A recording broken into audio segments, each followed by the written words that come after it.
Hi, welcome to the Strawberry Dragon Project, the Anything Goes review show. I'm Kevin, the happy hipster. 僕は三島慶太郎Ichigo, アニメのKyotoホストだ。Hey Ichigo, do you remember that episode I did for April Fool's Day? 偽の新聞の見出しを書いた時でか? No, the one where I played a parody of the Irate Gamer. That was the same one, eh? Yeah, well, in retrospect, I'm actually not too happy about that one. I hadn't seen too many episodes of his show before scripting it, and from what I had seen, while there were plenty of stupid moments to go around, I actually enjoyed some of them. And I don't give a wooden nickel about him being a ripoff of the angry video game nerd. Like I said before, if it wasn't for copycats, I wouldn't be here. That said, during the making of the April Fool's special, I looked back through some of the Irate Gamer's older episodes for inspiration, and one in particular just soured my opinion of him indelibly, and that, ladies and gentlemen, was his discourse on Super Mario Bros. 2. It was loaded with so many factual errors which would have been prevented with not even a few minutes worth of research on Wikipedia, all targeted against the game which many of us consider as good. Now, I don't have as much of an emotional connection to SMB2, but even so, this was unforgivable. 単語を自由の使用しないでよ. Well, it's true. I'm not going to take this infraction lightly. In fact, I'm taking him to court. Ladies and gentlemen, it's time to kick off a new segment I call Second Opinion.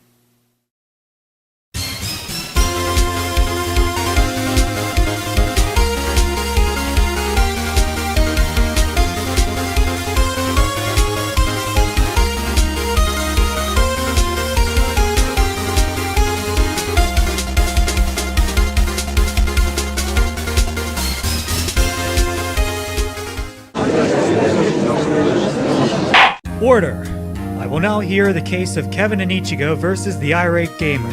Defense, do you swear on the Constitution to tell the truth, the whole truth, and nothing but the truth? And the prosecution, do you swear by this fine piece of booty to tell the truth, the whole truth, and nothing but the truth? Your Honor, I like big butts, and I cannot lie. まずいだ。待て待てや。なぜ僕は女の子が演じるか? Would you rather be played by Larry Butts? 来るではありません. Right then. If you have no further objections, Ichigo, I will now hear the defense's opening statements. That's my line. Mario is perhaps one of the most recognized video game icons of all time, and that could be mainly because they packaged each Nintendo system with the game Super Mario Bros. It quickly became one of the most popular games on the NES, spawning many sequels released in the following years. But when you line up all the Super Mario games in order, one of them just sticks out like a sore thumb. Hold it! You mean Super Mario World 2 Yoshi's Island, the one game out of those 5 in which you don't even play as Mario? Still good though. And that game is Super Mario Bros. 2. Now, I know what you're thinking, that I'm gonna sit here and attack Super Mario 2. Well, before you start sending your hate mail, just hear me out.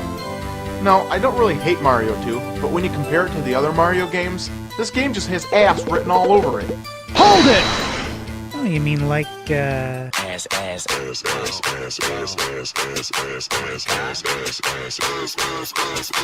Stop! And don't even think about making that hammer time, Big Sean, or I will end you! I take it the prosecution is ready for his opening statements? Right. Folks, video game companies have the right to take wild chances sometimes, unless they're Capcom. And some of the most famous gaming trilogies to grace the Nintendo Entertainment System took such unique twists for their sophomore entries, all within the same year no less. 1988 saw the concurrent releases of Super Mario Bros. 2, Zelda 2 The Adventure of Link, and Castlevania 2 Simon's Quest, which in retrospect all broke from traditions that would be established down the line. Now, deviating from a well-established formula may be uncomfortable for some. After all, I believe it was the great philosopher Garth Algar who said, "We fear change." But done correctly, the results can be even more entertaining than what came before or after it. After all, I have a soft spot in my heart for Zelda 2, and it plays nothing like the other games the series produced over its 25-year reign. P.S. Irate Gamer, I will kill you if you ever say a word about Zelda 2. Now,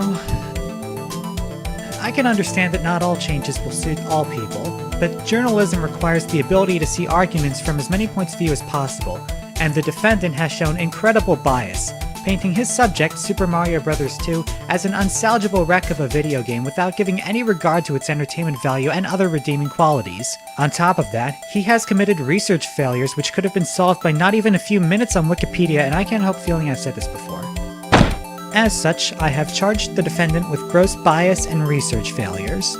Very well. So, defendant, could you please elaborate on what shortcomings have been committed by the video game in question? First off, there's nothing remotely familiar in this game that was included in the previous ones. There's no coin boxes, no Goombas, no turtles, and worst of all, the ending boss isn't even King Koopa. This makes no sense whatsoever. Objection! He has a name, you know. It's Bowser.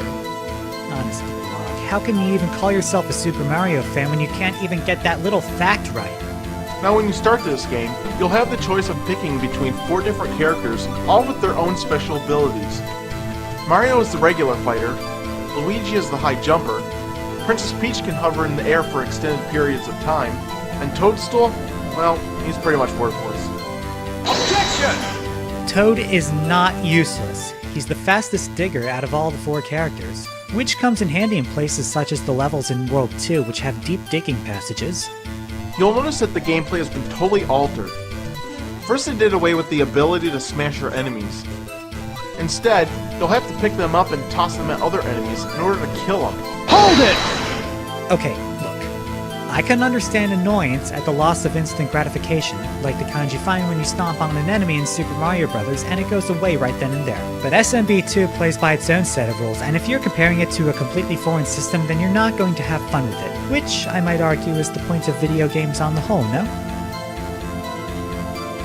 By the way, the PAL blocks make a return from Mario Bros. 83, and you were saying the gameplay was totally altered? Objection! Secondly, this game is only a 1-player game.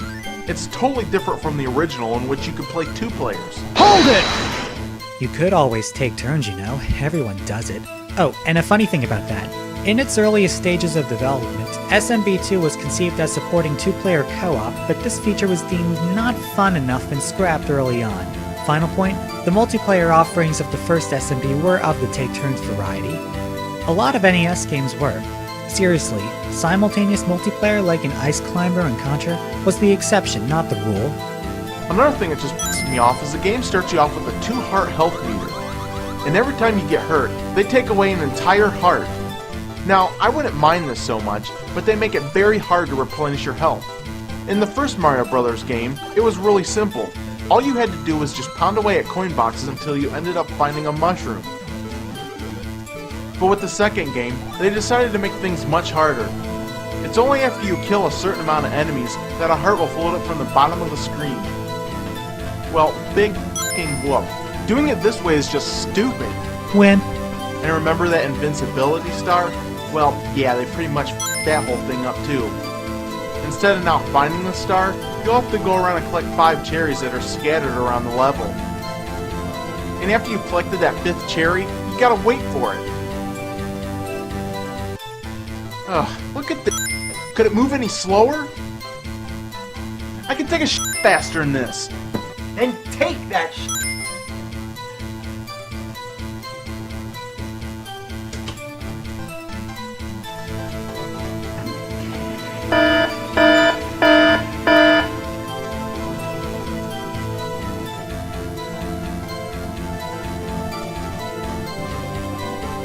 Finally! Objection! Look at that scene again. Not only did he cut away from the footage in order to artificially stretch it out, but he also slowed down the footage itself. I can tell. In fact, I recreated that scenario, and the time it took for the Starman to rise up from the screen and touch my player was exactly 10.8 seconds. Of course, he did also pick a place at the top of the screen for maximum effect. Maybe you're more used to something like this. And besides, it's not like cherries are hard to find. Ladies and gentlemen of the jury, our defendant has tampered with his own evidence in order to make a point, thus grossly misrepresenting the subject game in the process. I hereby request that we add manipulation of evidence to his list of charges. Motion sustained. Defendant, you may continue with your testimony. And while we're at it, this game could really use a lot more power-ups too. Some spots of this game are so overcrowded with enemies, it's insane. Wimp. At the end of the game, you'll finally meet up with the last boss, Wart, who ends up just really being a pushover. All you have to do is throw vegetables at him when his mouth is open, and he'll choke on them and die. And yet again, giving kids another reason not to eat their vegetables. Your hero, ladies and gentlemen. Hold it! A few years later, Nintendo released a game called Super Mario All-Stars for the SNES. This was a collection of all the Super Mario titles for the NES, which included giving them new backgrounds and music upgrades. These games were Mario 1, 2, 3, and a bonus game called Super Mario Bros. The Lost Levels. The title is very misleading, because after doing some research, it turns out that this game is in fact the real Super Mario Bros. 2. Released only in Japan, this game continues where the first one left off. All the same enemies, power-up items. OBJECTION! When you said that part about the same items, you showed a poison mushroom, an item not found in the first SMB. Hold it! This game right here is the perfect predecessor to the first Mario game. OBJECTION! Let me emphasize one of the words he said. Predecessor. Predecessor is defined by Wiktionary as one who precedes, one who has preceded another in any state, position, office, etc. Need I remind you, Your Honor, that the Japanese SMB2 came out after the first SMB game and is therefore instead a successor. I'm not sure if the defense didn't notice that or if he's just really stupid. Objection! And after doing even more research, I found something that is guaranteed to flip some shit. Years earlier, a game was released called Doki Doki Panic. It's the exact same game. And we're not just talking about copying the layout of the levels, everything has been stolen. The enemies, the music, power-ups, everything. If you compare both these games side by side, you'll see it's the exact same video game. OBJECTION! Yeah, funny thing about that. The game in question, whose full title is Yume Kojo Doki Doki Panic, was made by Nintendo themselves, with Shigeru Miyamoto at the helm to boot. So would you mind telling me how Nintendo could have ripped off something they created in the first place? Oh wait, it gets even better. DDP was originally conceived as a sequel to Super Mario Bros. That explains why items like Starmen, coins, and the POW block from Mario Bros. 83 were in there to begin with. If you want to know more about Doki Doki Panic and want to see me completely show up the defense, here you go. The game was released for the Famicom Disk System in 1987 as a tie-in with Fuji TV's Yume Kojo Hachi Junana promotion. The major difference between this game and SMB2 is that it has a save function and unlimited continues, but you can only switch characters in between worlds or when you start or resume a game. Also, each of the 4 characters progresses separately, so to get the best ending, you have to beat the game 4 times, once for each of them. Even the characters in this game have the exact same abilities as the characters in Mario 2. I mean, look! Here's Mario, Luigi, Princess, and yeah, even the worthless Toad. OBJECTION! You may have matched the DDP and SMB2 characters by looks, but not by abilities. Technically, the character you labeled as Mario's counterpart, Papa, has Toad's abilities, and vice versa for Imagine, the guy you labeled as Toad's counterpart. Oh, and if you find the fact that DDP's mama shares the role of SMB2's Luigi to be hilarious in hindsight, then we have so much to discuss. That's Mama Luigi to you, Mario! Now, I will give them the benefit of the doubt, because they did change and upgrade a few things from the original. Hold it! Didn't you just say that this game, Doki Doki Panic, was the original? So how could they have changed content between SMB2 and this if SMB2 didn't even exist yet? Need I remind you that you have taken an oath to tell the truth, so you had better explain yourself right now, mister. On second thought, humor me. What unique upgrades exist in DDP that were for whatever reason taken out of SMB2? Like, instead of turtle shells, you pull out weird-looking heads. And the water flows a lot faster in this game than the Mario clone. Oh my god, who the hell cares? Hold up. Is that blackface?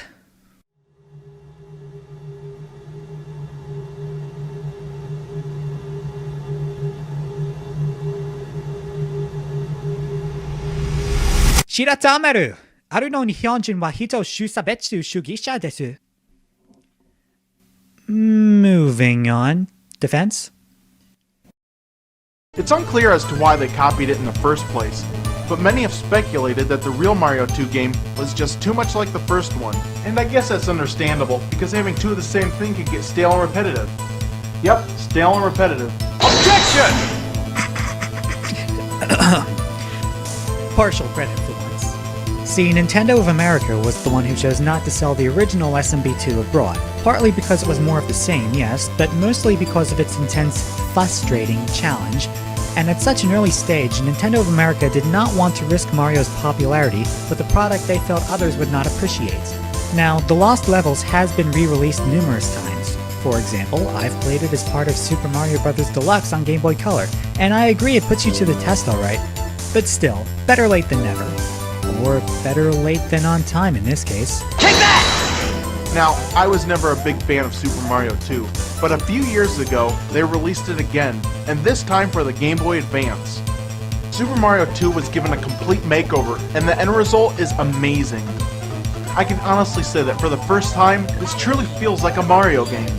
Even though the level designs and core mechanics have gone unchanged? They totally revamped all the levels, By which you mean they simply changed around the enemy placement and added 5 red coins per level. included a lot more power-ups, mixed it with some interesting enemies, Both of which are merely larger versions of things already present in the game. and now finding hearts to replenish your health is so much easier. Allow me to say it again. Wham! Seriously, dude? If you think a game holding your hand is a deciding factor of quality, well, you may be right sometimes, but this is not one of those times. You must secretly suck at gaming. And this isn't the only example. It has come to my attention that you could only get through the first few levels of subjects like Resident Evil 5 and RoboCop 2, and you only made it as far as you did on Ghosts and Goblins and Silver Surfer because you cheated, having openly admitted to using a Game Genie or what have you. Ooh boy, I can't wait to challenge you to some sort of showdown somewhere along the line. Order! This is an outrage! Look, Your Honor, I'm sorry for trying to set some kind of competition with a real-life— not you, the defendant! I'm not sorry. What do you have to say for yourself? You know, I wish I was dreaming up this entire game because it f***ing sucks. Compared to the other Mario games, this one's the worst one of the bunch. So, now that we have the newer version, we can now destroy the original. That tells me nothing. I will now hear the prosecution's closing statements. So what do I think of the game? It's certainly well executed, no surprise coming from a Nintendo product. Sure, the pick up and throw mechanic is different from what we're used to, but with the way the game revolves around it, it becomes second nature fast. And if it doesn't, it's you that needs to change. My biggest beef with the original version is its lack of a save function, but unlike a certain someone whom I just squared off against, I'm no crybaby. I understand that back in 1988, save functions were unconventional and not exactly cost-effective features, so I know better than to judge it for that. Besides, that's what later ports of the game are for. All things considered, the prosecution refuses to recognize the defense's remarks and instead rates Super Mario Bros. 2 with a score of 85%, a B+.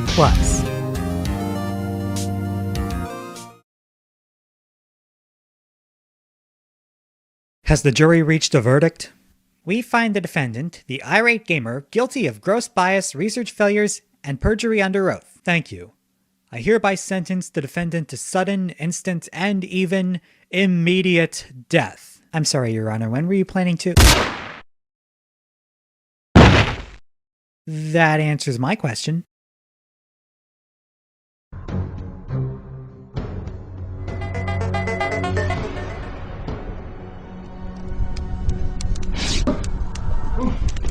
Where am I? Well, looks like I have another minion to torture. I'm getting you for this. Ah! Daijobu deka? Ichigo, how long have I been out? Jushichibu Shijugobyo. Well, that's a new record. Darn shame that only took place in my head and is therefore in no way a legally binding judgment. Well, I'm signing off. This is Kevin with Ichigo, and you are the Resistance.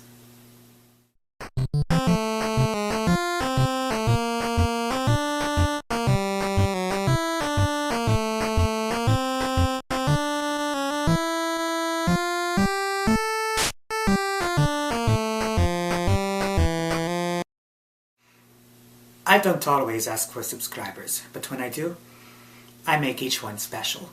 Stay thirsty, my friends.